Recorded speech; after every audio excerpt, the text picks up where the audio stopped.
Programa Brasil do Futuro.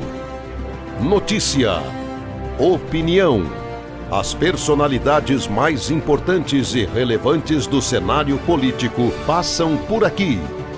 Tudo o que você precisa para começar o dia bem informado sobre os assuntos de Ribeirão Preto, do Brasil e do mundo, da política e do governo do Partido dos Trabalhadores. Apresentação: José Alfredo Carvalho, Nando Medeiros. Programa Brasil do Futuro. Tem uma assessoria de internet do presidente? Tem. São 3 moleques. É o Tércio Arnoldi aqui, que trabalha comigo, é o Matheus, como se tivesse inventado um gabinete do ódio. Assim, não é uma pessoa, 2 pessoas, 3 pessoas, é uma máquina. O Ministério da Saúde gastou R$1.300.000 com ações publicitárias sobre a Covid-19. Parte desse dinheiro foi usado para pagar influenciadores digitais. Oi, meus amores! O Ministério da Saúde desenvolveu o TeleSUS, que vai ajudar você a fazer o diagnóstico do coronavírus sem precisar sair de casa. Não é demais? Olá, minha gente! Estamos aqui de volta com a nossa série Réu Confesso sobre os crimes do presidente na gestão da pandemia. Nesta oportunidade, vamos falar do gabinete do ódio, que vira o gabinete da morte.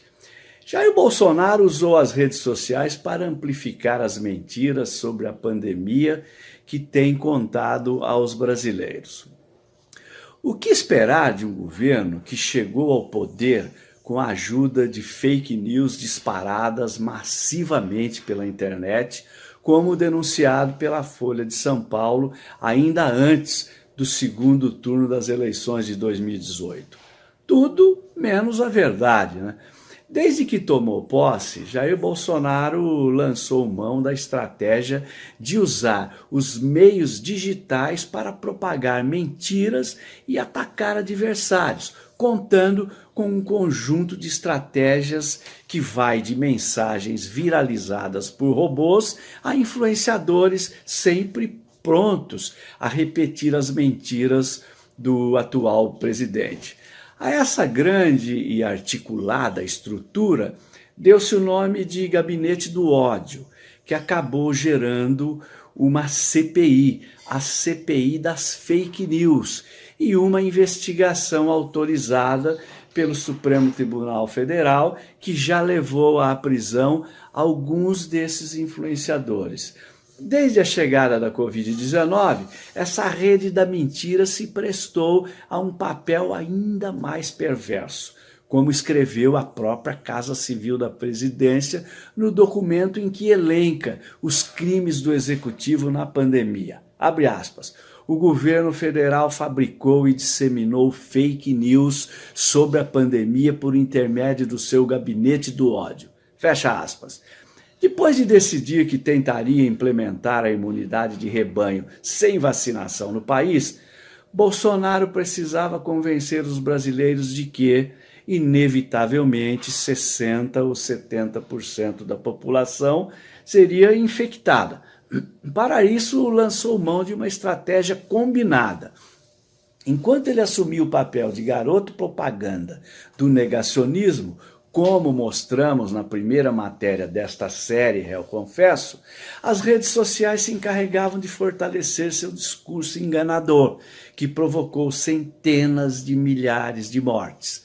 Há vários exemplos de como essa ação combinada funcionou.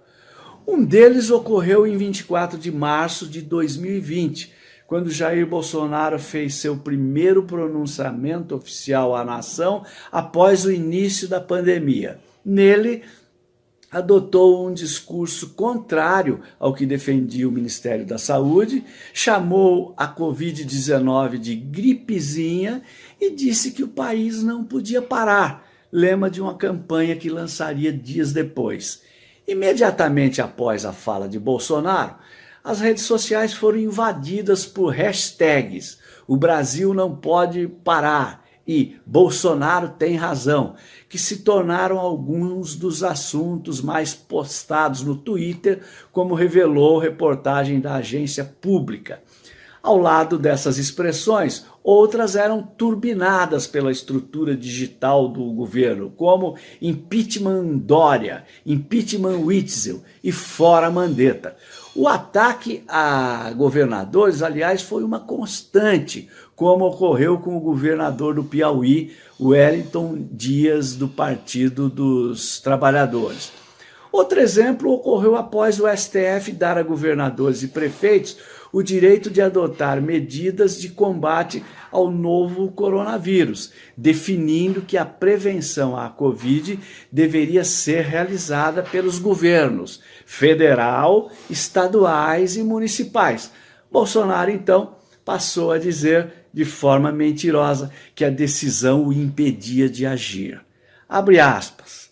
O Supremo Tribunal Federal disse que os estados e municípios é que tinham de conduzir as medidas de combate ao vírus. A nós, quase que exclusivamente, cabia apenas jogar recursos para lá. Fecha aspas. Afirmou em live pela internet em 25 de junho do ano passado o presidente Bolsonaro. Nos dias seguintes, as redes sociais bolsonaristas foram invadidas por mensagens que repetiam a informação falsa. O senador Rogério Carvalho, do PT de Sergipe, membro suplente da CPI da Covid, explica que Bolsonaro não lançou uma campanha de educação da população porque decidiu implementar a imunidade de rebanho a partir de suas falas, ampliadas pelo gabinete do ódio nas redes. Abre aspas, a não veiculação de uma campanha educativa por meios de difusão abertos, ou seja, canais de televisão aberta, grandes meios de comunicação, foi uma estratégia para que só a opinião dele, Bolsonaro, fosse difundida. Fecha aspas. Esclareceu assim o senador Rogério Carvalho. Para o senador, a CPI da Covid precisa investigar também o recurso de usos públicos em prol da desinformação e às custas de milhares de vidas. Abre aspas, vamos descobrir como a opinião dele foi veiculada, usando o dinheiro público, através de influencers e sites que chegam a determinados públicos que reforçam e reproduzem a teoria e a forma de pensar do presidente. Fecha aspas. Foi isso que afirmou o senador. Portanto, agora o que se espera é que a CPI, de fato, tenha a firmeza para desvendar todos esses crimes, inclusive o crime praticado pelo gabinete do ódio que desinformou a população e levou milhares de brasileiros e brasileiras à morte, fazendo com que esse gabinete do ódio, que funciona ao lado do gabinete da presidência da República, se transformasse como se transformou no gabinete da morte. Por hoje era isso. Aguardem novos episódios da série Réu Confesso. Muito obrigado e até breve. Nacional Infanto Juvenil pelo Meio Ambiente, um evento voltado para a valorização da cidadania ambiental nas escolas. E o tema este ano é Vamos Transformar o Brasil com Educação e Justiça Climática. Quem participa do encontro hoje é o presidente Lula. Vamos conferir ao vivo. Muito obrigada. Que ocupem posição de respeito para a execução do hino nacional.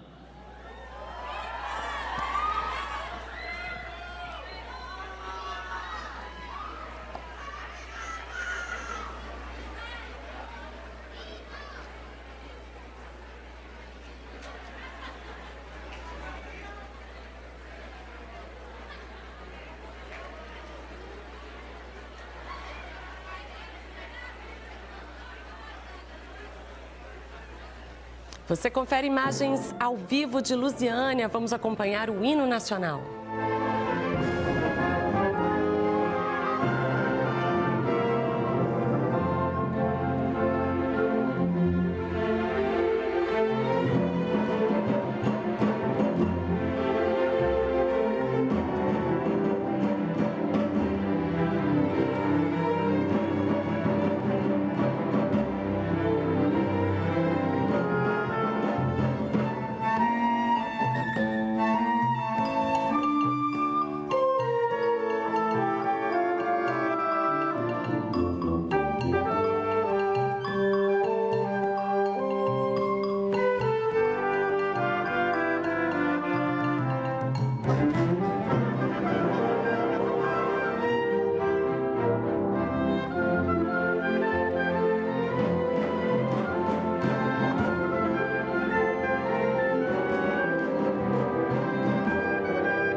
Dando início a esta cerimônia, será realizada a apresentação da Carta Musical por grupo de jovens e crianças da 6ª Conferência Nacional Infanto-Juvenil pelo Meio Ambiente.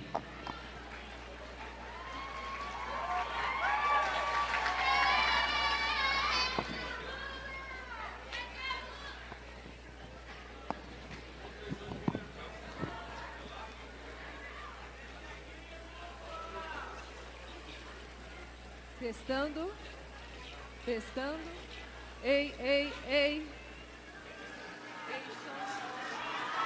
ei, ei, som, testando, ei, ei, pode diminuir um pouco esse, diminuir um pouquinho esse, ei, ei, ei, ei, ei, ei, ei, ei, som, ei, testando, ei, um pouquinho de volume aqui, ei, testando.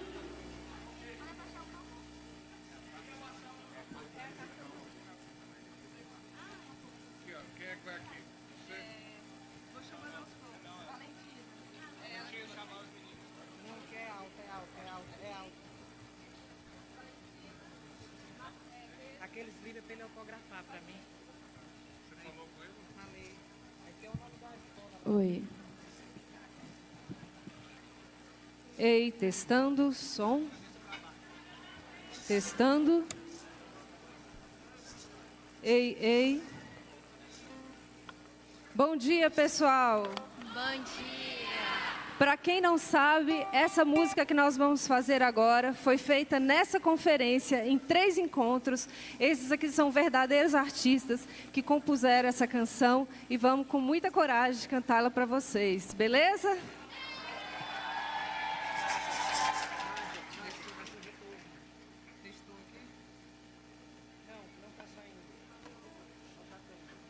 Ei, é o que tem. Bora lá.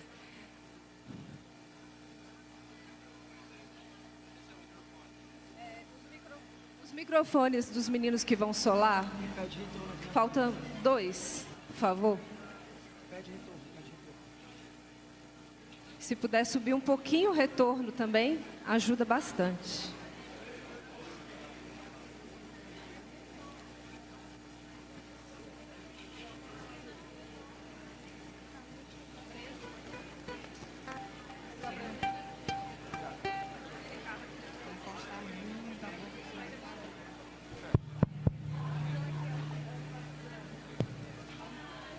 Agora, 10 horas e 6 minutos, para você que acompanha o canal Gov, esta é a Conferência Nacional Infanto-Juvenil pelo Meio Ambiente, que é um processo de mobilização de todas as escolas brasileiras que possuem pelo menos uma turma dos anos finais do ensino fundamental do 6º ao 9º ano. O presidente Lula, então, está lá em Lusiânia, em Goiás, que fica aqui bem próximo de Brasília. Vamos acompanhar.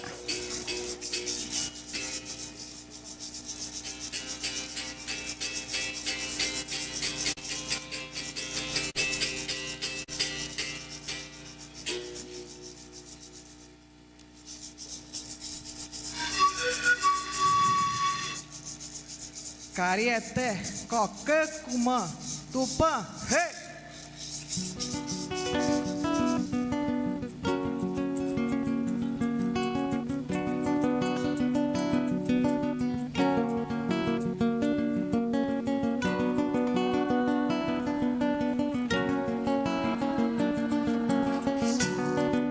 Eu sou filha do Marajó, terra de Igarapé e Palafita, onde a água ensina, o vento fala e a vida se agita.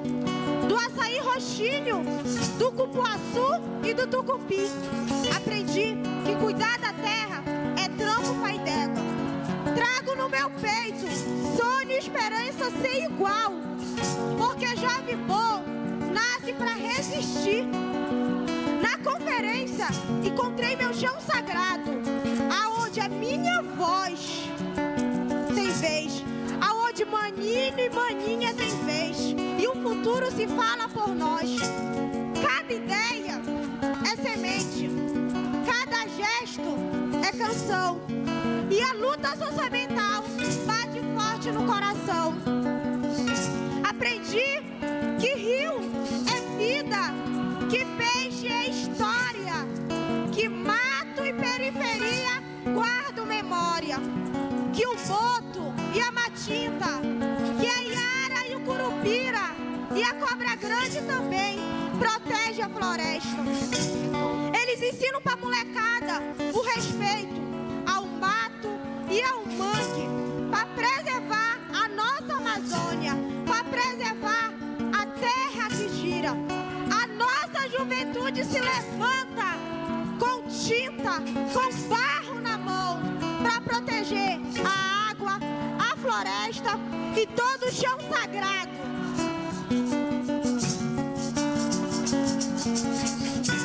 Ouça o grito da terra, sinta a chama que guia, sou raiz que floresce, esperança e alegria.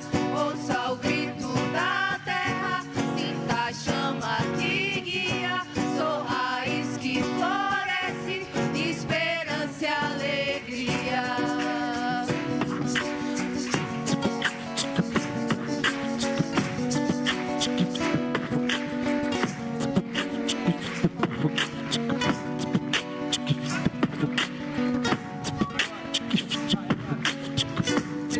Na pele, no passo, na mente, ancestralidade, poder que incede. Justiça é o grito que ecoa nas ruas, comunidade é a resposta onde a força atua.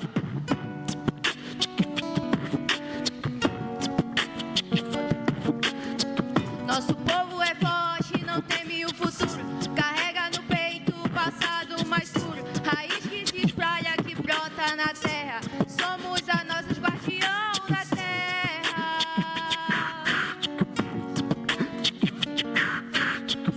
Agora, o tempo presente, de alma firme, espírito valente, do tambor que pulsa, da dança que cura, da fé que resiste, da voz que perdura. Ancestrais sussurram que a luta é viva, constante e inteira. Somos a semente, a terra e o chão, resistência é verbo da revolução. Ouça o grito da terra, sinta a chama que guia, sou raiz que floresce, esperança e alegria. Ouça o grito da terra, sinta a chama que guia, sou raiz que floresce, esperança e alegria.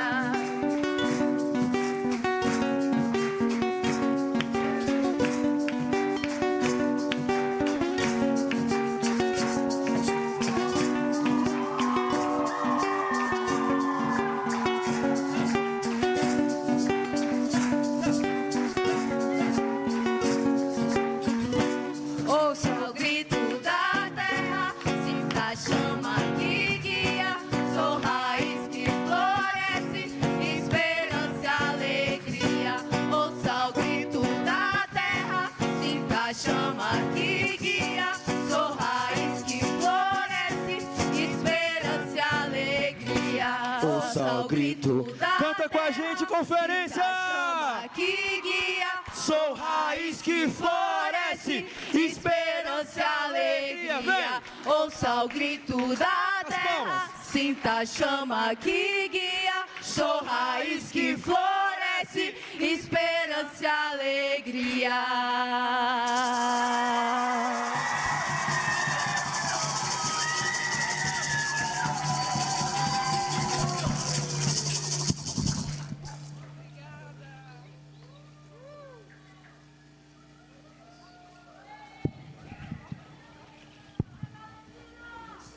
Agora, os jovens Ana Clares, evangelista, e Diogo Henrique Antunes, para a leitura da Carta de Compromissos das Crianças e Jovens pelo Futuro do Planeta, no intuito de apoiar discussões e reafirmar o chamado para que a COP30 seja a COP da verdade.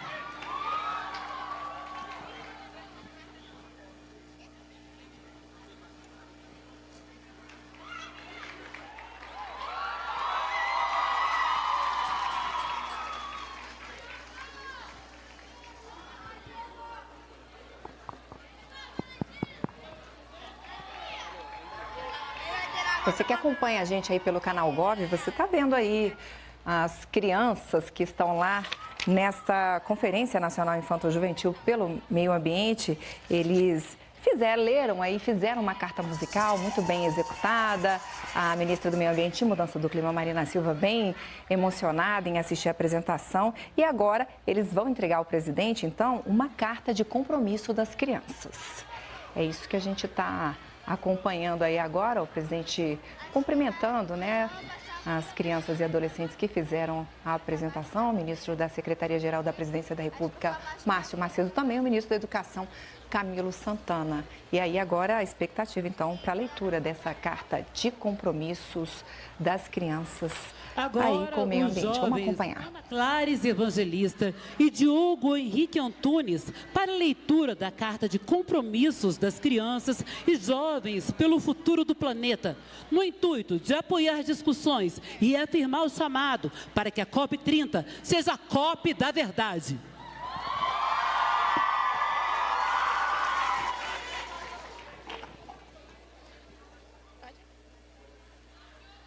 Carta Compromisso dos Jovens pela Educação e Justiça Climática em Construção. Nós, adolescentes, participantes da oficina Carta Compromisso, na 6ª Conferência Nacional Infanto-Juvenil pelo Meio Ambiente, apresentamos os compromissos construídos coletivamente. Assumimos que não existem problemas ambientais, mas sim apenas sintomas ambientais dos problemas causados pelos seres humanos. Nós não somos o futuro do Brasil, nós somos o presente. E a transformação há de ser agora! O futuro é agora!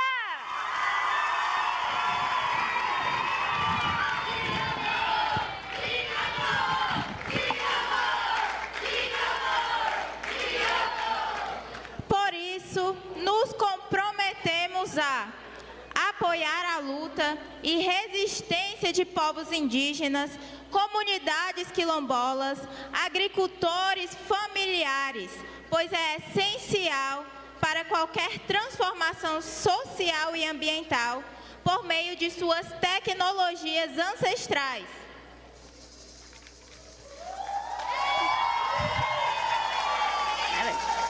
Proteger as pessoas e toda a vida do planeta, com equidade, igualdade e inclusão. Justiça climática não é só sobre o meio ambiente ou clima.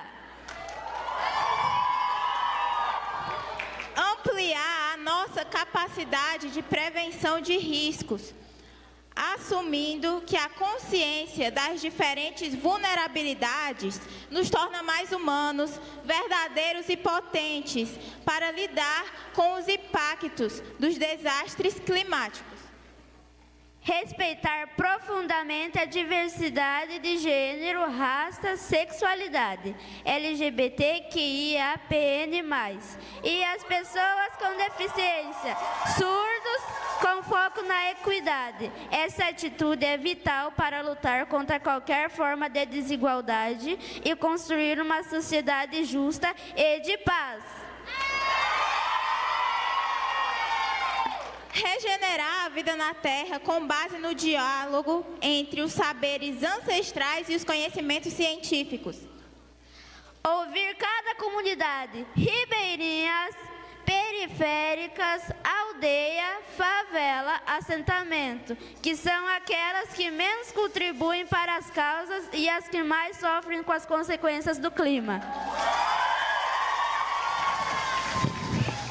Resistir a um sistema que força as pessoas a competirem por poder e dinheiro, gerando desigualdades e preconceitos, como o racismo, a homofobia, a exclusão, intolerância religiosa, racismo ambiental, entre outras diversas formas de discriminação. Conservar a biodiversidade como um direito fundamental à vida, valorizando a educação ambiental nas escolas como ferramenta de transformação. Transformar o Brasil Brasil com educação e justiça climática é responsabilidade de todos e todas nós. Louisiana, 8 de outubro de 2025.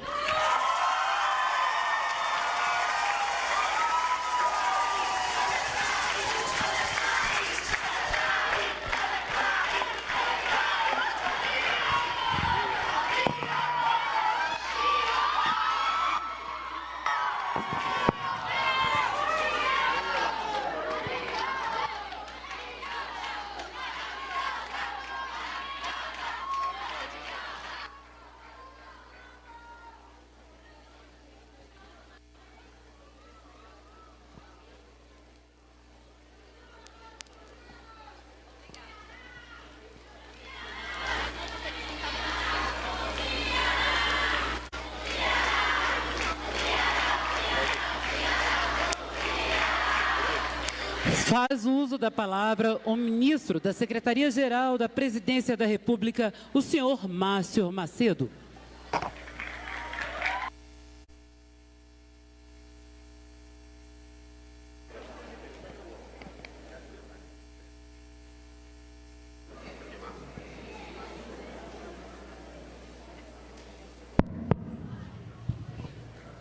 Bom dia, galera. Quem é do time de Lula, dá um gritão aí. Gente, eu quero abraçar todos vocês, todas as meninas, os meninos, jovens, adolescentes, professores que aqui estão, que são responsáveis por acompanhar vocês, para dar conteúdo e também para ter segurança. Então, uma salva de palmas para a galerinha e para os professores também, né? E professores.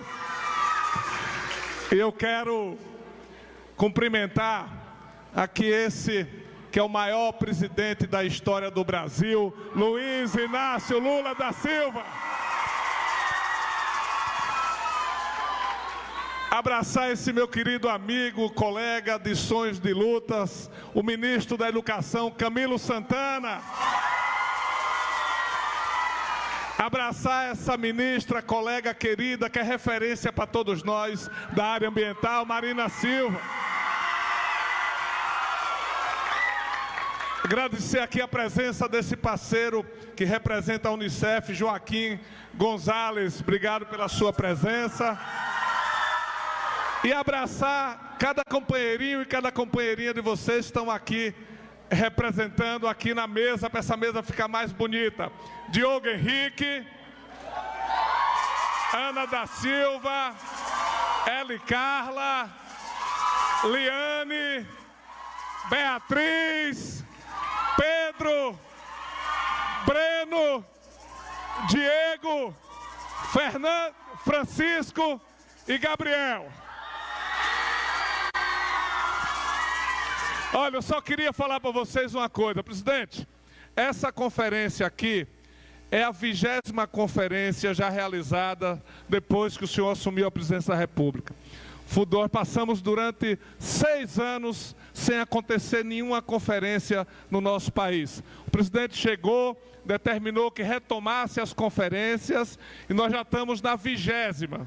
Tem mais 8 programadas esse ano e nós estamos dialogando, presidente, com mais 5 ministérios para fazer mais 5. Então tem já 8 confirmadas e mais 5, total de 13. Nós vamos chegar ao final com mais de 30 conferências realizadas no governo do presidente Lula.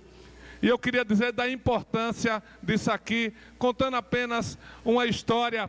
Eu não vou fazer discurso, eu vou contar uma história como é que eu fui tocado pela necessidade de ser um cidadão que tivesse consciência ambiental e que pudesse estar no dia a dia dando a minha contribuição para a preservação da natureza e para o enfrentamento das mudanças climáticas. Foi um pouco mais tarde que vocês. Eu tinha 17 anos e eu não sabia o que eu ia fazer no vestibular. Estava chegando a hora de fazer o vestibular, eu disse, o que é que eu vou fazer? Eu sabia que eu ia fazer política estudantil, isso eu tinha certeza. Mas fazer uma profissão, eu não sabia. Aí fui naquelas palestras que dava para saber qual era a sua vocação. Aí ali eu fiquei tocado pelas 3 palestras que eu assisti em relação à necessidade da preservação ambiental. Aí fui na minha universidade, lá no estado de Sergipe, na Universidade Federal. Estou vendo ali Mário, que é professor, foi meu colega lá. Formamos juntos, ali com a turma. Aí eu olhei assim, eu disse, qual é o curso que tem mais a ver com a área ambiental aqui, que eu queria ser um profissional da área ambiental. Aí tinha biologia. Aí eu escolhi biologia e fui estudar biologia. Depois fiz mestrado em meio ambiente. Aí lá, comecei a estudar e comecei a parte de zoologia eu não gostava muito não, eu gostava da parte de ecologia mesmo. Aí, aconteceu no Brasil uma coisa chamada Eco 92, e eu estava como estudante de biologia. Eu ia fazer 22 anos, tinha 21 anos. Aí eu fui para a Eco 92, como estudante, como líder estudantil, já era líder estudantil, e fui lá, acampei no aterro do Flamengo. Mas com aquela coisa foi tão, isso que vocês estão vivendo aqui, eu vivi mais tarde um pouco. Aí aquilo me encantou. Quando eu voltei para a universidade, nós fundamos o chamado NUDA, era Núcleo Universitário de Discussão Ambiental, que foi um sucesso. Aí passou, depois eu virei presidente do DCE e levei a parte ambiental para o DCE. E de lá para cá isso foi fundamental para que eu me tornasse um cidadão e um cidadão que tivesse consciência ambiental e que pudesse dar minha contribuição para que nós tivéssemos uma sociedade justa, socialmente justa e ambientalmente equilibrada. Eu estou dizendo isso para dizer a vocês, e o presidente vinha falando para a gente ali, que é fundamental que a escola trate dos temas ambientais para poder formar cidadãos que daqui a 10 ou 15 anos que vão agir no presente, como disse a carta dos meninos aqui, que o futuro é agora, mas preparar uma geração para que nós não tenhamos mais os problemas ambientais que nós temos nos dias atuais. Então, isso aqui é fundamental que vocês estão vivendo. Aproveite essa conferência para poder conversar, dialogar, aprender mais e voltar para as suas escolas, para as suas casas, para os seus estados, com a consciência que é importante preservar a natureza e poder ter uma intervenção esse novo fenômeno chamado mudança climática. O governo do presidente Lula está fazendo muita coisa em relação a isso. Retomou toda a política de proteção ambiental. Olha, o desmatamento caiu, o maior da história. Ele recuperou agora, fez o decreto que vai trabalhar para retirar os agrotóxicos dos alimentos no Brasil, para a gente ter uma comida de verdade, saudável. Está incentivando a agroecologia e a agricultura familiar para poder ir comida de verdade, e está fazendo uma coisa muito importante, e eu vou terminar, que é fortalecendo a cadeia produtiva dos catadores e catadoras de materiais recicláveis, que era chamado de catadores de lixo, não era de forma preconceituosa, e ali são irmãs e irmãs que prestam um serviço ambiental muito importante para o Brasil, que as pessoas querem ver o lixo fora das suas casas, mas não sabem quem leva e para onde vai.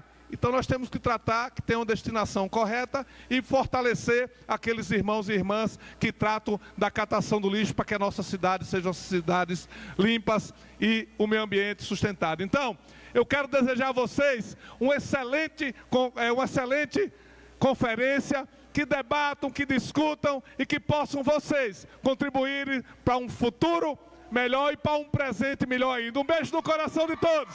Boa conferência!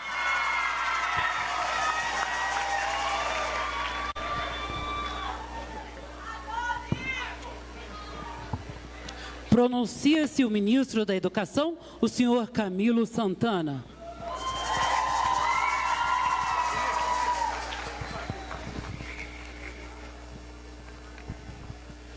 Bom dia, gente. Tá fraco, vocês não tomaram café não hoje? Bom dia. Bom, eu primeiro queria cumprimentar cada criança, cada adolescente aqui presente, de todos os lugares do Brasil. São 430 delegados aqui hoje presentes, portanto, pedir uma salva de palmas para vocês, que são a razão de nós estarmos aqui hoje. Cumprimentar também todos os nossos facilitadores aqui presentes, aqueles que estão de azul ali, essa turma de azul.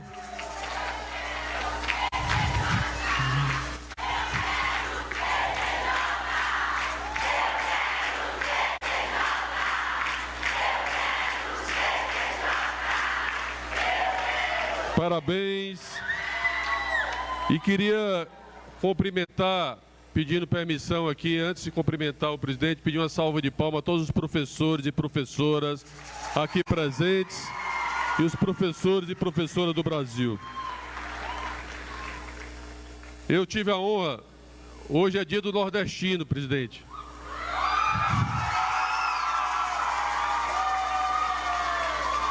Portanto, e hoje cedo saiu do jornal que 51% das pessoas que moram no Distrito Federal têm a origem do Nordeste. Portanto, uma salva de palmas para os nordestinos. E eu, como cearense, tive a honra de ter sido convidado pelo maior presidente da história desse país, Luiz Inácio Lula da Silva, para ser ministro da Educação. E juntamente queria cumprimentar aqui meus colegas, meu caro ministro Márcio Macedo, parabéns pelo seu trabalho, mas cumprimentar uma mulher extraordinária, referência hoje no Brasil e no mundo, que a gente aprende todo dia com ela, a nossa querida Marina Silva, ministra do Meio Ambiente. E, presidente, quando nós chegamos ao Ministério, uma das primeiras coisas que a Marina veio conversar comigo, ministro Camilo, nós precisamos retomar a Conferência Nacional Infanto-Juvenil pelo Meio Ambiente. A primeira conferência, talvez muitos de vocês, talvez todos vocês não tinham nem nascido, foi em 2003, onde o presidente Lula criou essa conferência junto com inúmeras outras conferências para discutir, ouvir, porque um governante, a importância de um governante é a escuta, é ouvir o que as pessoas pensam, é ouvir o que as pessoas sentem no dia a dia, porque são vocês que estão nas suas cidades, são vocês que estão nas suas escolas. Portanto, uma política governamental precisa ser construída a partir da escuta da sociedade. Por isso a importância da conferência. E essa conferência, presidente Lula, envolveu 2.200.000 pessoas. Foram 2.307 municípios, porque as conferências aconteceram a nível de município, depois a nível de estado, para que vocês estivessem aqui hoje representando o Brasil. Vocês envolveram 8.732 escolas, foram envolvidas nessa conferência. Com qual objetivo? Para discutir como transformar o Brasil com educação e justiça climática. Porque falou aqui muito bem, eu queria cumprimentar aqui a Ana Evangelista da Silva, aliás, é lá de Pacatuba do Ceará, uma salva de palmas para ela. E o Diogo, que é do estado de Santa Catarina, também uma salva de palmas para eles. Que nos entregaram aqui a carta. E essa carta, parabéns, aliás, uma salva de palmas para vocês por essa carta. É uma carta objetiva. Aumentaram o som aí. É uma carta objetiva e principalmente porque trata que o futuro é agora. Nós sabemos as respostas que o meio ambiente tem dado à atuação do homem. É claro, quando a gente fala de meio ambiente, o elemento mais importante do meio ambiente é o homem.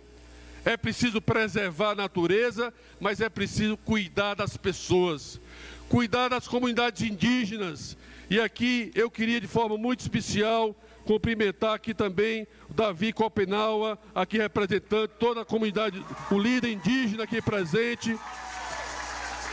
É preciso olhar para os quilombolas, é preciso olhar para os ribeirinhos, é preciso aprender a nossa história, os nossos ancestrais, a cultura afro-brasileira, que é uma lei, inclusive, ainda de 2003 nesse país. Portanto, aqui no Ministério da Educação, como ministro, eu queria apresentar aqui a minha secretária da Secadice. Levanta aí, Zara. É uma mulher.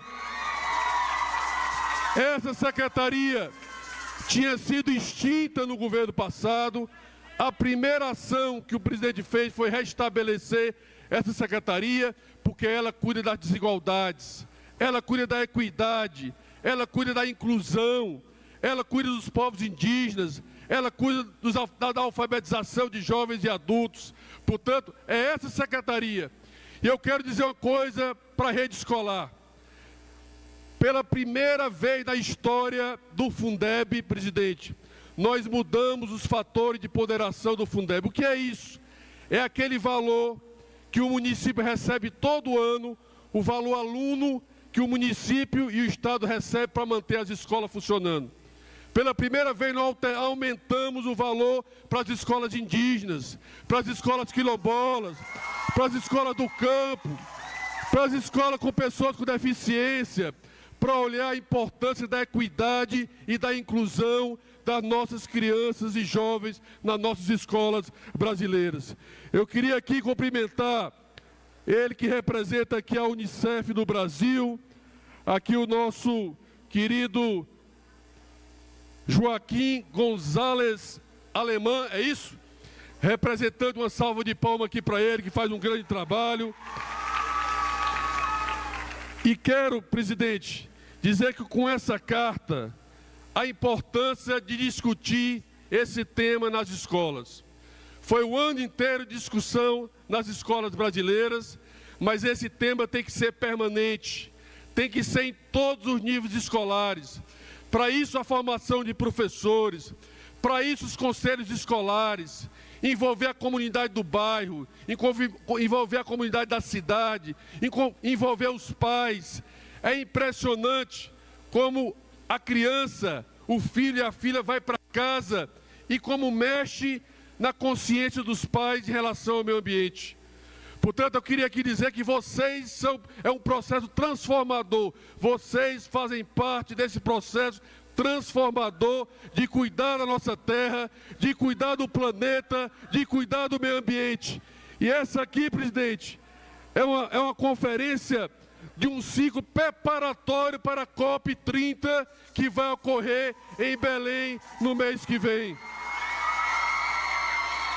Eu sei que vocês vieram aqui para ouvir o presidente, mas dizer que eu estou muito feliz de estar aqui hoje, estou muito feliz do MEC poder ter dado essa contribuição para a realização dessa conferência. Foi todo o material produzido que vocês debateram nas escolas e vamos continuar, porque vocês são responsáveis pelo presente, mas também são responsáveis pelo futuro. Vamos cuidar do nosso planeta, vamos cuidar do clima, mas acima de tudo, vamos cuidar das pessoas, como o presidente Lula sempre nos ensinou. Um beijo no coração e viva a conferência! Valeu, presidente!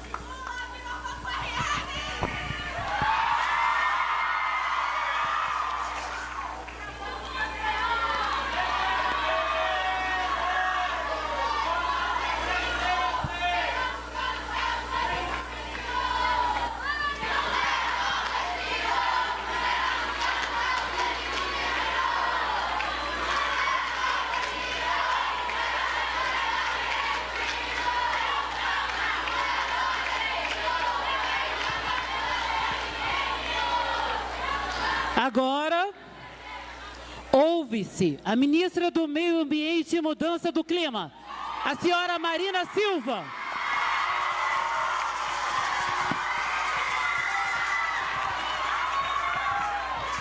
Bom dia a todos, a todas. Primeiro eu quero agradecer a Deus por estarmos aqui. Quero cumprimentar e agradecer de um modo muito especial o nosso presidente da República Federativa do Brasil, Luiz Inácio Lula da Silva, que fez questão de vir até nós. Dessa vez, ele quis vir para que nenhuma criança, nenhum organizador, ele deixasse de poder encontrá-lo. Muito obrigada, presidente, porque foi o senhor que criou, em 2003, a Conferência Nacional Infanto-Juvenil. Quero cumprimentar também meus colegas de governo, querido ministro Camilo e toda a equipe do MEC, na pessoa das áreas, sem os quais não seria possível a gente fazer essa conferência. E o Camilo dizia para mim, poxa vida, eu me esqueci de dizer que eu tenho mestrado em ecologia, que eu fui do IBAMA, né? E é do IBAMA, ó, é nosso funcionário aí, Rodrigo Agostinho. Obrigada, Camilo.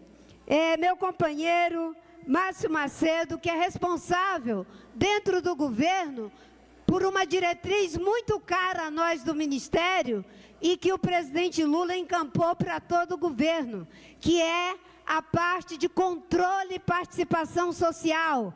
O Márcio Macedo é ele que lida com toda a parte de participação da sociedade no governo do presidente Lula. Quero cumprimentar também aqui o nosso mestre, Davi Copenhauer. É ele que nos ensina a evitar a queda do céu. Obrigada, Davi. Cumprimento também o Rodrigo Agostinho, meu companheiro do IBAMA, que é responsável por toda essa política de combate à criminalidade ambiental, e com o presidente Lula e com o IBAMA, com recursos, reduzimos o desmatamento em 46% na Amazônia e 25% no Cerrado, 77% no Pantanal.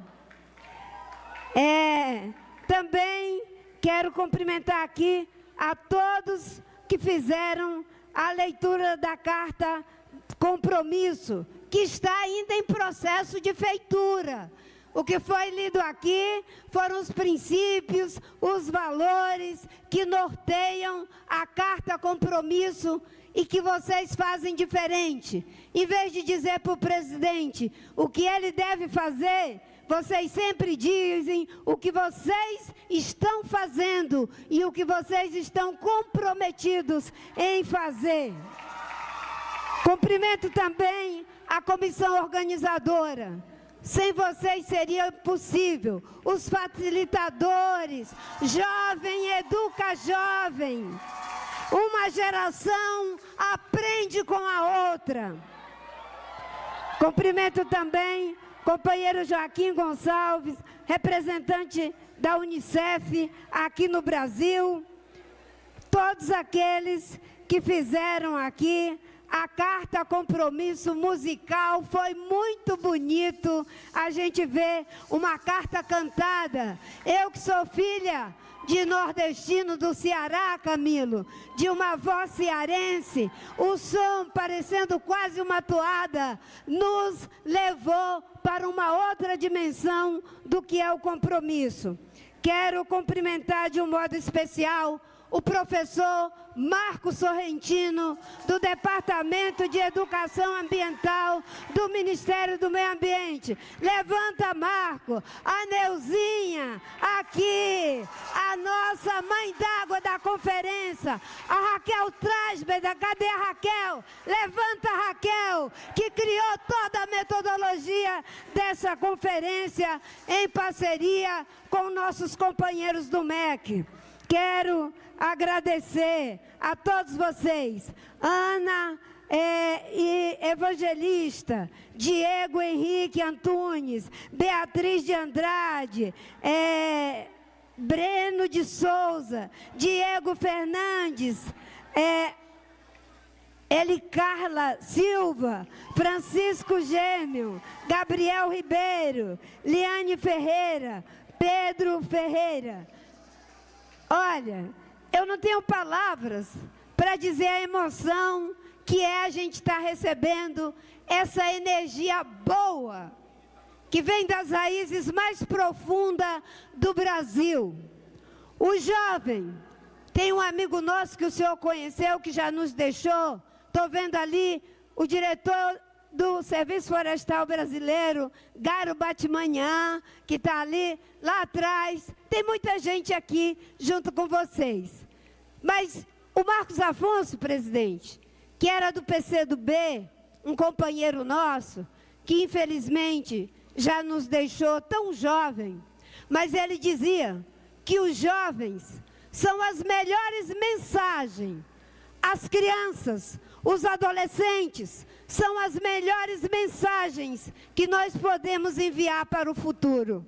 Vocês são as mensagens que estão sendo enviadas para o futuro. Porque, como vocês disseram, o futuro é agora. E para que esse futuro seja justo, democrático, sustentável, é fundamental, como eu disse na abertura, que a gente tenha um ecossistema saudável. E o ecossistema saudável, presidente, é com democracia. O ecossistema saudável, Camilo, é com o FIES, é com o Pé de Meia, é com Luz para Todos, é com Minha Casa Minha Vida. Esse é o ecossistema da democracia. E é ouvindo as pessoas, ouvindo as pessoas. O conhecimento de alguns, por maior que seja, não substitui o conhecimento de todos. A vontade de alguns, ainda que seja forte, não substitui a vontade da maioria. E é isso que nós estamos fazendo aqui. É um processo altamente bem preparado. Vocês tiveram acesso a todo esse material durante todo o ano. E aí, Camilo, eu quero dizer que o trabalho conjunto que a gente faz é a realização, presidente, de uma diretriz da política ambiental que o senhor começou em 2003. Quando a gente teve a primeira conversa que eu disse, a política ambiental precisa ser transversal. No começo isso parecia estranho, mas a gente foi exercitando na prática. Quando a minha filha Maiara, que você já conhece essa história, sugeriu a conferência e a minha equipe começou a desenvolver essa metodologia, a primeira coisa que eu disse foi que a gente tinha que fazer em parceria com o MEC, que se fosse só nós, não ia dar certo, porque a gente ia poder fazer com menos pessoas, por dentro da rede escolar, toda a estrutura do MEC, o apoio metodológico com a linguagem certa. Eu queria fazer com que essa conferência atingisse o que já atingiu mais de 20 milhões de jovens e adolescentes. Isso é a transversalidade na prática. A outra coisa, igualmente importante, é que nós vamos sair daqui comprometidos com o engajamento dos professores, meus colegas nas escolas, dos alunos no bairro, na comunidade, para que a gente possa ser um cidadão sustentabilista. Eu dizia, presidente, que no passado, a maioria era desenvolvimentista. Uma visão de desenvolvimento que acha que pode usar a natureza de qualquer jeito para a gente ir crescendo, crescendo, crescendo. Quando cresce demais, o que acontece com o pobre do sapo? Não pode, né? Senão espoca. Então, o planeta não pode explodir. E nós tínhamos essa visão. Mas agora, com a emergência climática, aonde já morrem mais pessoas em 2 anos do que da Covid-19, a gente perde 500 mil vidas por ano, só com onda de calor. As guerras estão tirando 260 mil vidas. É terrível, mas também a mudança do clima, de forma como se fossem nanobombas, são jogadas em cima da vida no planeta. Por isso que eu celebro o seu compromisso corajoso, o único país que tem o compromisso de desmatamento zero até 2030. Uma salva de palmas para o presidente. O país que vai sediar a COP30 para ser a COP da verdade, a COP da implementação, a COP da justiça climática. Olhe, a gente tem que pensar, eu sei que vocês são muito jovens, mas isso se chama democracia, isso se chama preocupação social, preocupação ambiental e, mais do que preocupação, compromisso. É muito fácil defender o meio ambiente no país dos outros. Difícil é ter desmatamento zero no seu próprio país. É muito fácil dizer que as terras dos indígenas têm que ser feita desintrusão lá no país dos outros. Difícil é fazer isso na terra indígena Yanomami, como o senhor fez, na terra indígena Pitereua, na terra indígena Caiapó, na terra indígena Munduruku, como nós estamos fazendo. Meus companheiros, companheiras, amigos, amigas, alunos, professores, muito obrigada, porque aqui nós estamos mandando as melhores mensagens para o futuro. E eu vou terminar dizendo o que eu disse antes, lá na abertura da conferência. O futuro nada mais é do que um pretexto para a gente fazer as coisas no presente. Se em 2003 não tivesse feito a conferência, não teria esse futuro. Nós já estamos depois do futuro. Nós dizíamos que ia fazer a conferência para alcançar muitas pessoas. Já alcançamos mais de 20 milhões. Isso já é depois do futuro. E nós queremos que esse presente aqui possa nos trazer um país democrático, um país justo, um país que respeita a diversidade social, cultural, religiosa, de orientação sexual. Um país que seja justo. E eu tenho alegria e agradeço a Deus e ao senhor pela terceira vez de ser ministra do Meio Ambiente do Brasil. Quando a gente fez a primeira conferência, eu tinha 45 anos. Eu agora tenho 67 anos. Eu tenho para quem passar o bastão.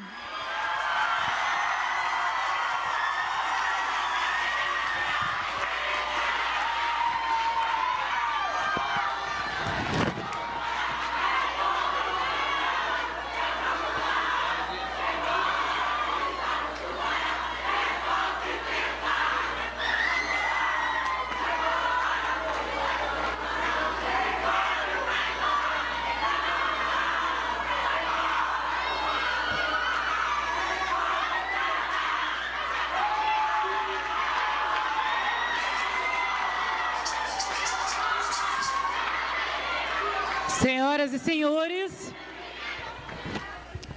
senhores, com a palavra o presidente da República, senhor Luiz Inácio Lula da Silva.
Vocês sabem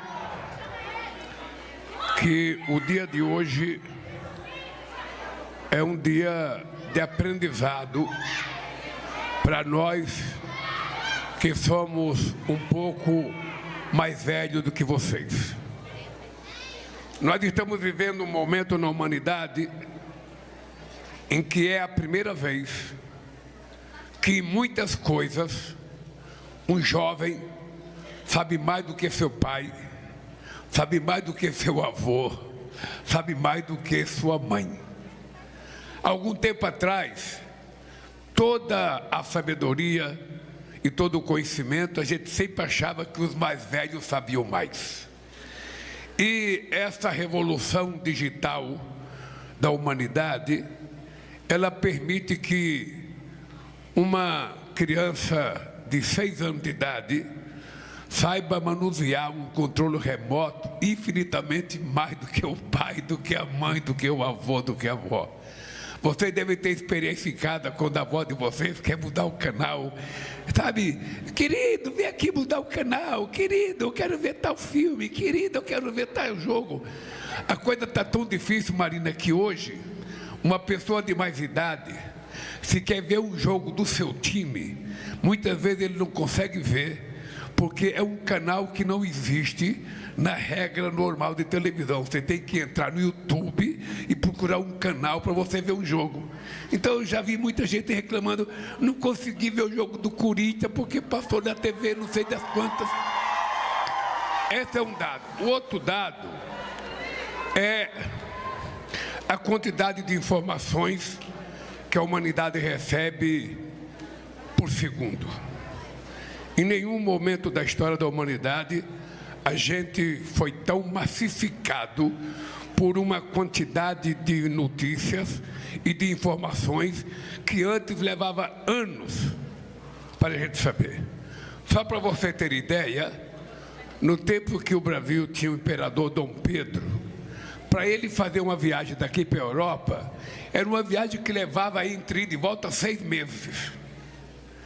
Para você mandar uma carta de um país para outro, a carta levava anos. Ou seja, hoje, a coisa acontece em segundos. Em segundos.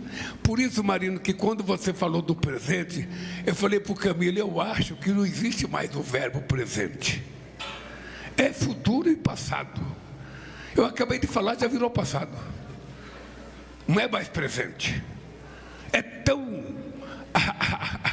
O conhecimento humano está mais ou menos assim. A gente não tem tempo sequer de ficar remoendo uma coisa que a gente sabe, já vem outras 500 coisas na cabeça da gente. E sobretudo vocês, que são viciados no celular e que ficam no celular horas e horas e horas procurando notícias. Eu tenho inveja de vocês, porque no meu tempo de jovem, a gente queria jogar um game, era um joguinho de ping-pong. Pá, pá, pá, pá. Era uma bolinha que ia e voltava, e aquilo era o máximo. Hoje, a quantidade de opções de coisas que vocês têm são inimagináveis para pessoas da nossa idade. Qual é a vantagem que nós temos sobre vocês? Vocês sabem qual é? Vocês estão daí dizendo assim, que nossa, que mesa de pessoas velhas. Olha o Márcio como está velho, a Marina, só o Lula que é jovem. Vocês devem estar pensando isso. E sabe qual é a vantagem que eu tenho sobre vocês? Vocês têm a vantagem sobre mim, que vocês sabem pelas redes digitais, coisa que eu não sei. Agora eu já tive a idade de vocês. Então, você que tem 14 anos, 10 anos, 11 anos, 12, 13, 15, 16, 17, eu sei tudo que um menino ou uma menina faz nessa idade. Porque a gente já fez. Então, eu estou dizendo isso para vocês para estabelecer uma certa intimidade entre nós. E por que intimidade? Porque a Marina falou, eu estou com 67 anos, está na hora de passar o bastão. Acontece que tem uma coisa na vida da gente que é o seguinte, quando a gente tem uma causa, quando a gente tem uma motivação de vida, os anos passam, mas a gente não envelhece. Se você tiver motivação de fazer alguma coisa, e você levantar todo santo dia, motivado em fazer aquela coisa acontecer, você não vê o tempo passar. você definitivamente não vê. Quando é que a pessoa envelhece?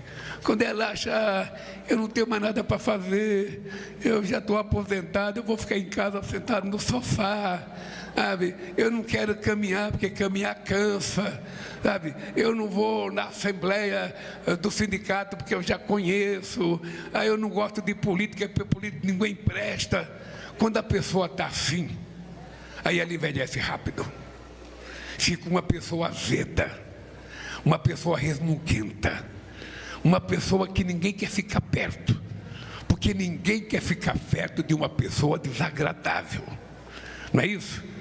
Vocês não convidam para ir na casa de vocês uma pessoa que vocês não gostam, aquela menina chata na escola, ou aquele menino chato na escola, porque às vezes é a gente que é chato, a gente pensa que é ele. Então é importante a gente passar a se gostar, levando em conta a necessidade da gente tirar das pessoas aquilo que cada um de nós tem de bom para oferecer. E é por isso que eu acho que esse país está fazendo uma coisa extraordinária. Nenhum país do mundo ousou há muito tempo fazer uma conferência infanto-juvenil para discutir a questão do clima. Nunca, em nenhum país do mundo. E veja, e nós começamos em 2003 com a proposta da Maiara, filha da Marina, e não paramos de fazer essas conferências. E vocês viram que o Camilo começou dizendo assim, eu vou parar porque vocês vieram aqui para ouvir o Lula. Também não é verdade, Camilo. Eles não vieram aqui para me ouvir, eles vieram aqui para me ensinar como é que a juventude brasileira conhece a questão do clima. E essa carta que vocês me entregaram é um aprendizado. Eu duvido que tenha no mundo, cadê a Câmara do Stuka para me falar para a Câmara, que nem jogador de futebol, nós é nós, eu estou dando o meu melhor. É o seguinte, eu duvido que tenha no mundo um presidente que tenha tido o prazer que eu estou tendo hoje ouvindo a meninada do meu país. Duvido. Porque quando a gente resolve ouvir as pessoas, a gente não está dando uma demonstração de humildade. A gente está apenas dizendo, eu não conheço tudo, eu não sei tudo. E a melhor forma de eu aprender é eu ouvir o que as pessoas têm para dizer. O que uma criança indígena tem para dizer? O que uma criança da periferia tem para dizer? Mas o que uma criança também da classe média tem para dizer? Esses dias eu conversava com um rapaz da Faria Lima, um banqueiro, que o filho dele, ele é banqueiro, e o filho dele está em Londres para estudar para ser banqueiro. Eu falei para ele, cara, você não é um cara ruim. Por que você não pega teu filho e leva ele para ele conhecer um pouco a periferia desse país? Para ele ver como é que vive o meu povo. Por que ao invés de ficar mandando o seu filho para conhecer França, para conhecer Inglaterra, para conhecer a Disney, por que não leva ele para conhecer a Amazônia brasileira? Por que não leva? E eu tenho brigado com o ministro do Turismo, e aí, Camila, é uma coisa que nós temos que fazer na escola, é que nós temos que fazer publicidade, incentivo, para que a meninada nossa da escola, que tem vontade, são todo dia propaganda para ir para Disney, para ver o Mickey, para ver o Pateta, para ver o Mickey, para ver o Pateta, que eu acho que tem que ver mesmo, mas eu acho que é preciso ver, a gente ver o Gurupira, é preciso a gente ver a Amazônia, é preciso a gente ver os nossos rios, é preciso a gente ver as coisas que são ricas para a sobrevivência da humanidade. Agora é preciso que a gente diga isso na escola, é preciso que a gente diga isso na televisão, e é preciso que o governo crie facilidade para que a gente possa fazer viagem e levar as crianças. Não tem colégio que pega 50 crianças ou 100, aluga um avião e leva para conhecer não sei o quê? Olha, por que a gente não pega as nossas crianças e a gente faz um turismo pelo Rio Amazonas? Pelo Rio Tapajós, pelo Rio Solimão? Por que a gente não leva as nossas crianças para conhecer a riqueza do Pantanal? Isso é turismo, isso é desenvolvimento de conhecimento, é fazer com que a gente possa crer, ver aquilo que é nosso, aquilo que nos é útil. Porque muitas vezes eu tenho um remorso, porque eu tenho um filho caçula, que uma vez, ele tinha acho que 13 ou 14 anos, e ele chegou em casa, a classe dele toda ia para Disney, a classe dele inteira. Ele chegou em casa pedindo para mim para ir para Disney. Eu falei, você não vai. Primeiro porque eu não tenho dinheiro. É a primeira coisa. A segunda porque eu acho que você precisava conhecer um pouco o Brasil. Vai conhecer o Nordeste onde eu nasci. Vai ver como é que vive o povo daquela região. Sabe por quê? É assim que a gente desenvolve uma consciência de nação, uma consciência de cidadãos, uma consciência de soberania sobre o seu território, sobre as suas coisas. A gente não tem noção do que nós somos ainda. Só para vocês terem ideia, nós só temos conhecimentos de 30% das nossas riquezas minerais. Tem 70% que a gente não conhece. A gente não tem um mapeamento ainda. A gente não tem um mapeamento das terras raras, que o mundo inteiro está brigando por terra rara. Terra rara, na verdade, é aquela que a gente nasce, aquela que a gente pisa o pé. Essa é terra rara. A outra é uma terra, sabe, que tem um valor econômico para fazer coisas, sabe, que a gente está aprendendo a fazer agora. Então, esse encontro de vocês é uma coisa mais que extraordinária, é uma coisa excepcional, porque não há televisão, não há internet, não há influencer que seja mais importante do que vocês, educando o pai de vocês e a mãe de vocês sobre as coisas certas que ele tem que fazer dentro de casa, no cuidado do filho. Não tem, eu já fui filho, sou o caçula de uma família de 12 pessoas e eu sei o poder que vocês têm sobre a mãe e o pai de vocês.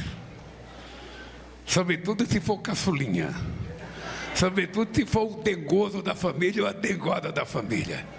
Então eu estava dizendo para o companheiro Camilo, como é que a gente tem que fazer, junto com a Marina e com outros ministros, para a gente fazer com que a educação do clima não seja uma coisa eventual, que ela faça parte do nosso dia a dia, que ela faça parte, sabe, da nossa cultura sistematizada, e nós temos condições de fazer. Isso aqui é um exemplo. Isso aqui é um exemplo. Ou seja, se quase 3 mil municípios fizeram conferência, se os 27 estados fizeram conferência, se envolveu milhões de crianças, milhares de professores e de jovens educadores que estão aí para trabalhar, para ajudar, isso é uma revolução que vocês estão fazendo nesse país. É uma revolução. E a inveja que eu tenho é de não ter tido, com a idade de vocês, as oportunidades que vocês estão tendo. Porque vocês sabem que destruir é muito mais fácil do que construir. Destruir é num segundo.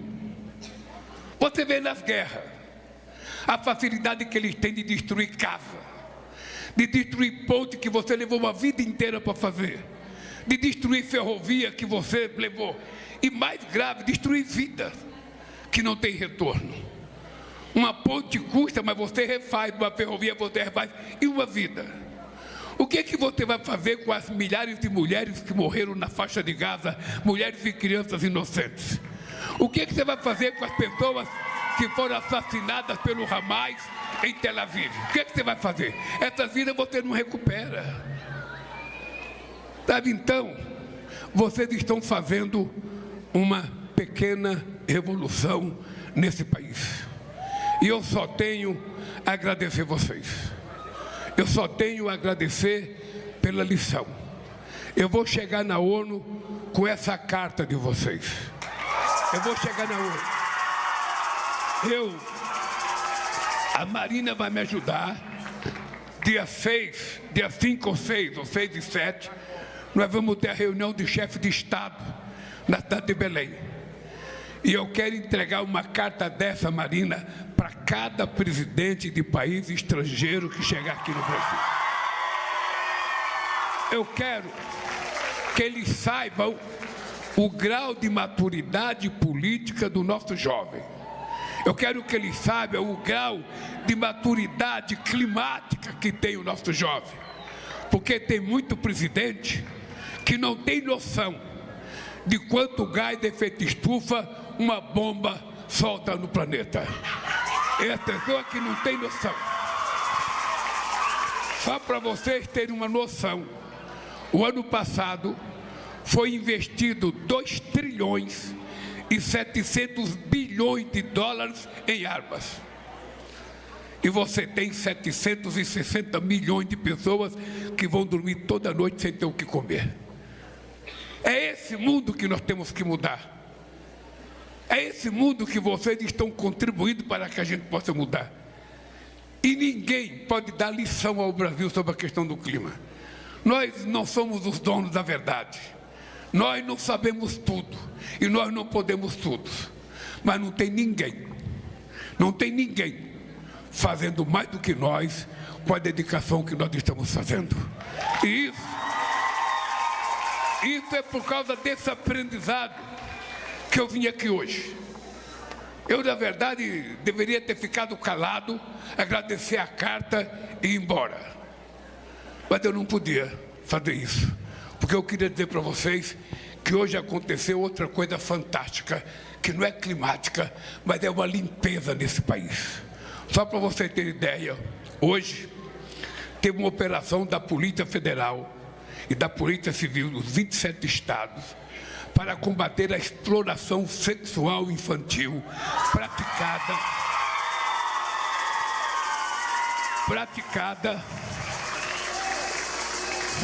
praticada por meio da internet. São 900 policiais em ações, 182 mandados de busca e apreensão, 11 mandados de prisão e 47 pessoas presas em flagrante. Somente assim, a gente vai acabar com a exploração de meninas nas terras indígenas, com garimpeiros explorando meninas, sabe, na periferia, nos bairros pobres desse país, nas cidades, na classe média, porque o que não falta é gente safada nesse país para fazer coisa errada. Então essa gente tem para cadeia e isso faz parte da limpeza climática que a gente quer fazer. Uma outra novidade, Marina, é o seguinte: você sabe que o território de Fernando de Noronha, ele é tocado a energia por termoelétrica a diesel. Pois você está convidada, a hora que terminar a conferência de chefes de Estado na COP, nós vamos pegar um avião e vamos a Fernando de Noronha acionar que ele agora vai ser tocado por energia solar e não mais por energia. Então, eu vou terminar por aqui porque o meu discurso está aqui, eu não li. Eu queria terminar dizendo para vocês, gente, é muito importante o que vocês estão fazendo aqui. Eu quero agradecer a cada professor, eu quero agradecer a cada jovem que se dispôs a ser, sabe, o influencer dessa meninada aqui. Quero agradecer ao pai e à mãe de vocês que liberaram vocês para vir aqui.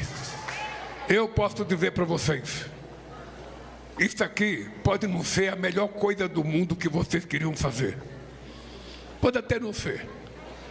Mas eu acho que não tem ninguém que possa sair daqui com mais orgulho do que cada um de vocês. Não importa a idade. Até esse baixinho aqui.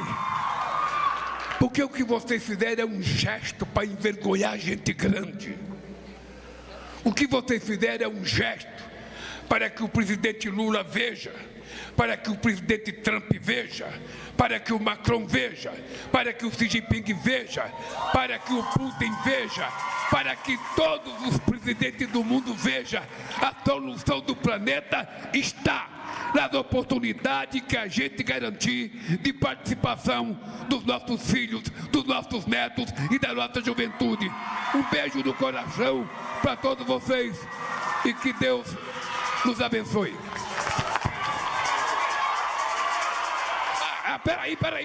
Peraí. Ô, gente, eu não acabei, não. Eu, quando vim falar aqui, vocês viram que eu fui conversar com a Valentina ali atrás.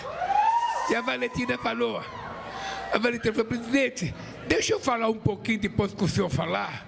Então eu trouxe a Valentina aqui para dar o microfone para saber o que de importante que a Valentina tem para falar para nós.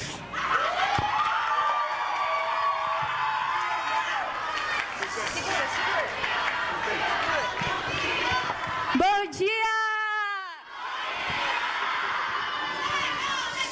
Olá, pessoal, eu me chamo Valentina e eu estou muito agradecida de estar aqui representando não só a mim, mas como vocês também.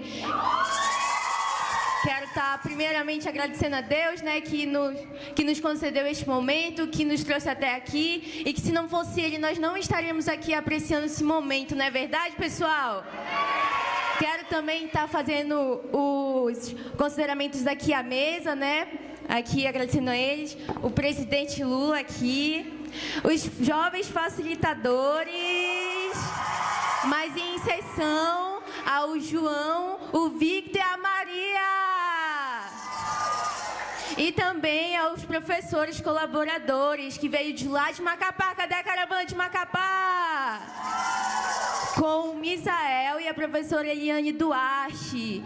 E cadê o povo daqui todinho? Bora dar um grito! E eu queria estar falando um pouco para você, não sei se você se lembra, mas você foi lá em Macapá, ano retrasado, dar uns residenciais habitacionais. E a minha mãe foi concedida, o nome dela é Eliane de Brito Leite, e ela conseguiu ganhar. E aí o Senhor não só mudou a minha vida, como o Senhor mudou a vida de muitos e muitos que estão aqui. Então, eu quero muito estar agradecendo ao Senhor mesmo, agradecer, não... Estou sem palavras, mas é muito gratificante que Deus possa abençoar a sua vida. E muito obrigada, pessoal.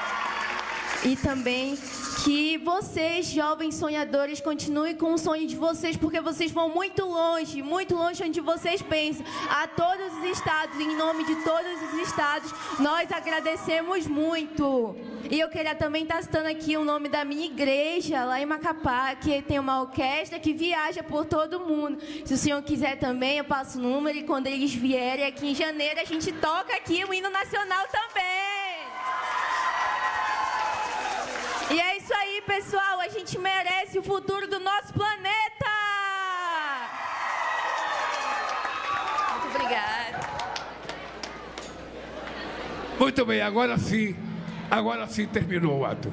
Tá? Gente, um beijo no coração, um beijo cada professor, cada professora, cada um de vocês.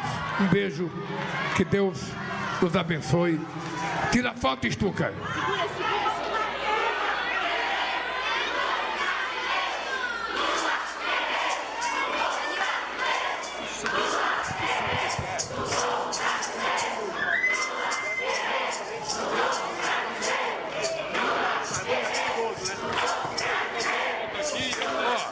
Deixa eu falar uma coisa para vocês.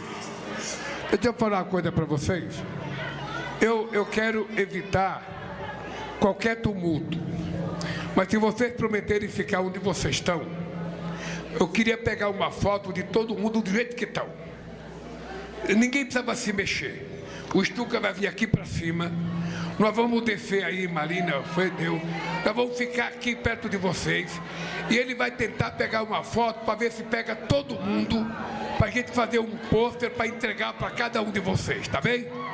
Agora tem que ficar aí, não pode sair, tá? Tem que ficar aí.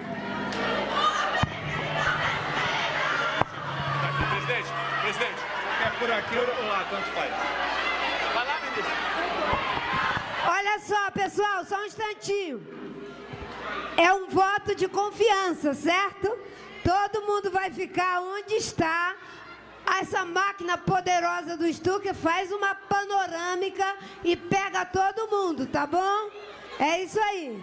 Aí sexta-feira eu venho aqui pra gente fazer as fotos da delegação. Tá aí, agora 11 horas e 18 minutos. Essa foi a participação do presidente Lula na 6ª Conferência Nacional Infanto-Juvenil pelo Meio Ambiente em Lusiânia, Goiás, aqui pertinho de Brasília, mais ou menos 70 quilômetros.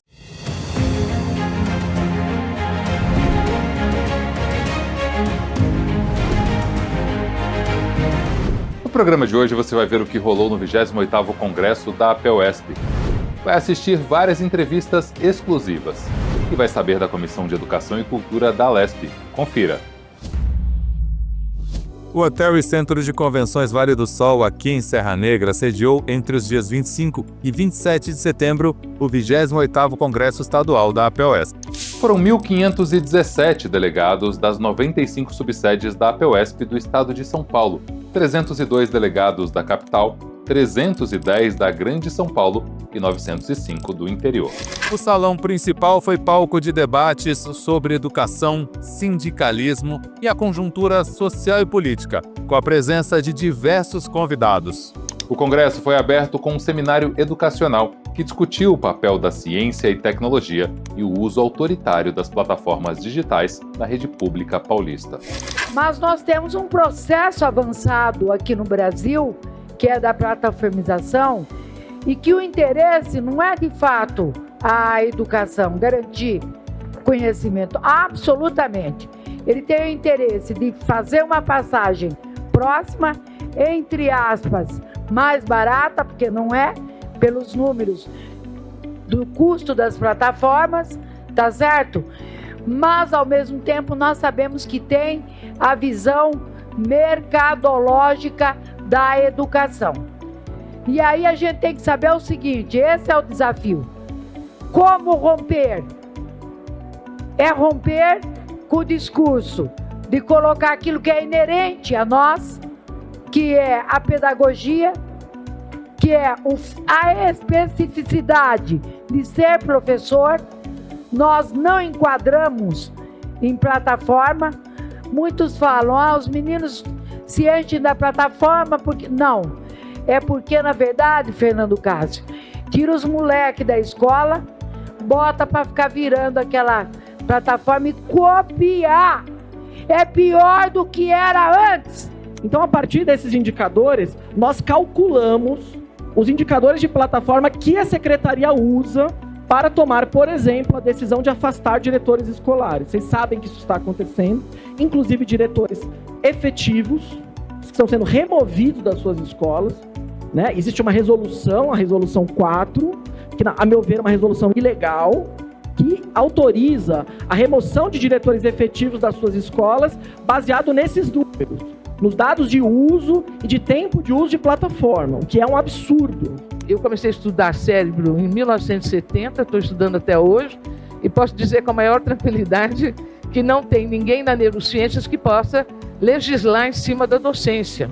Nós podemos apenas colaborar, nós que estamos no desenvolvimento humano, com o que está acontecendo lá. Nós, dentro do MEC, mais especificamente na CECADI, vivemos lá nossas contradições. E eu gostaria de citar uma delas. Nós estamos discutindo plataformização. E lá nós temos desafios de lidar com escolas do campo, escolas que atendem a indígenas, a quilombolas, que ainda sequer têm água e esgoto. Essa é a nossa realidade. Além da discussão de uso de plataformas, de precarização do trabalho docente, ainda uma infraestrutura precária no atendimento básico enquanto humano, básico enquanto atendimento ao direito à educação. Em seguida, houve uma apresentação cultural e uma homenagem a Pepe Mujica, patrono do evento. Sua vida atravessou fronteiras e nos deixou um chamado urgente: repensar o consumo, lutar por justiça social e buscar a verdadeira liberdade. O Pepe foi lembrado essa semana, André, na ONU, pelo presidente Lula, que disse que nós perdemos 2 grandes seres humanos, né, Bebel? Ele falou do Papa Francisco e do Pepe Mujica. Por isso a palavra de ordem nesse momento é: Pepe Mujica!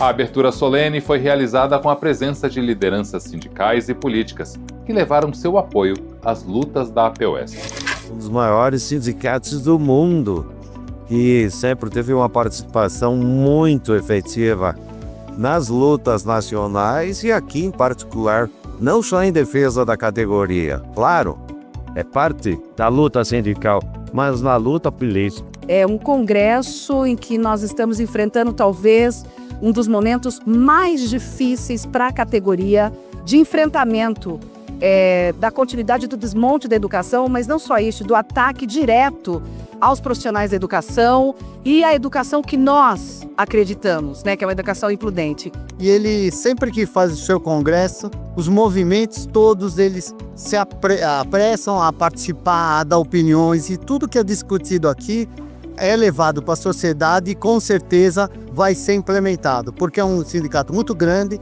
ele tem uma capilaridade no estado enorme e nacionalmente ele é muito reconhecido. É um prazer estar aqui no 28º Congresso da APUESP, o maior sindicato filiado à CUT no estado de São Paulo, sindicato de luta, de resistência, que organiza a categoria mais importante para todos nós, né? Porque não tem quem não tem um professor na vida. Então é muito importante estar aqui, poder ouvir os companheiros, as companheiras filiadas de várias correntes políticas, de todos, dos 4 cantos do estado de São Paulo, está presente a fim. O Congresso da APUESP sempre é um ponto de referência para o movimento sindical brasileiro. Tá certo, Leão?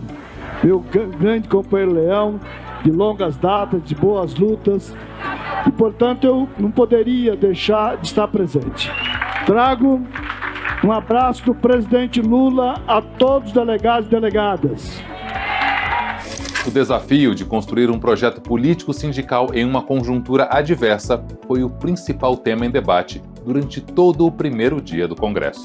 Sempre quem dá a resposta, sempre quem reverte as posições que um governo faz e ruim é a boa e velha rua. Não tem jeito. É a rua que faz a mudança. É a rua que enverga deputados e deputadas. E é a rua que faz com que os governantes, eles digam, não, eu tenho que sentar e negociar.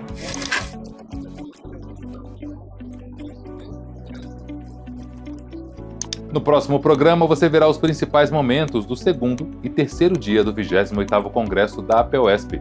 Não perca! E nesta terça-feira, dia 30 de setembro, a Comissão de Educação e Cultura aqui da Assembleia Legislativa de São Paulo reconduziu mais uma vez a deputada professora Bebel para a presidência dessa comissão permanente da Casa. E o Educação na TV esteve presente. É a minha causa, né? Uma coisa, eu gostaria muito que a educação deixasse de ser causa e passasse a ser uma política de Estado. Mas ela ainda é uma causa, porque nós temos aí, né? Várias questões que não estão resolvidas. Aliás, nós temos problemas educacionais profundos, né, ainda no estado de São Paulo, e que precisamos resolver. Está na iminência de ser aprovado o Plano Nacional de Educação, e esta casa tem que começar a discutir qual é o plano estadual de educação que teremos para o próximo período de 10 anos, né? No dia 14 de outubro, portanto, nós vamos fazer o lançamento de uma frente, né, para que nós possamos ter né, aí um plano estadual de educação democrático, emancipador e que garanta a educação pública de qualidade para os filhos e filhas da classe trabalhadora e, junto com isso, também debater com os municípios. Os municípios também têm que ter seus planos, né? Estamos num momento privilegiado também, porque foi aprovado no Congresso Nacional o Sistema Nacional Articulado de Educação. Precisava desse sistema. O sistema tinha que ser, né, aprovado. Por quê? Porque, enfim, é importante para fazer o link entre a União, os estados, distritos federais e os municípios, né? E o que faz esse link são os planos, né? O diálogo da pauta, né, de cada estado e de cada município. O programa de hoje fica por aqui. Fique ligado no portal e nas redes sociais da APEUESP para outras notícias sobre educação pública. Até a próxima semana.